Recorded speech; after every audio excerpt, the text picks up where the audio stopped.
Rather, a showdown is brewing between governors and the feds over Syrian refugees.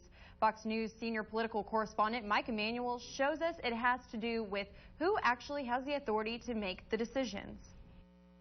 In his Thanksgiving address, President Obama compared the Syrian refugees with pilgrims on the Mayflower and tried to reassure the American people.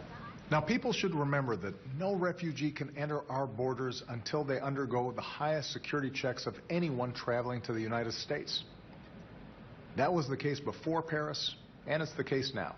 With 31 governors saying the refugees should not be brought to the U.S. and 18 governors saying Syrian refugees will not be allowed to settle in their states, the administration warned they do not have the legal authority in this letter sent yesterday, writing, quote, any state with such a policy would not be in compliance with the state plan requirements, applicable statutes, and their own assurances, and could be subject to enforcement action, including suspension and termination.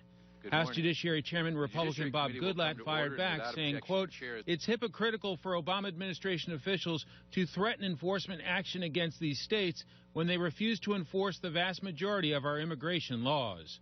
Before leaving for the Thanksgiving holiday, House lawmakers overwhelmingly passed a measure requiring a higher level of verification for a refugee from Iraq or Syria to be allowed into the country. If our law enforcement and intelligence community cannot verify that each and every person coming here is not a security threat, then they shouldn't be allowed in.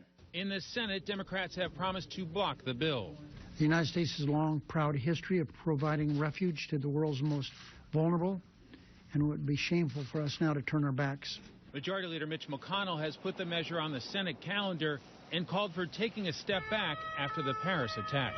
At the very least, it strikes me that we need a pause or a moratorium because the American people are quite concerned and upset about the possibility of terrorists coming into our country through some kind of refugee program.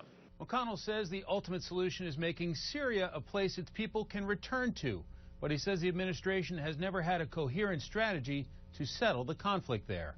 In Washington, Mike Emanuel, Fox News.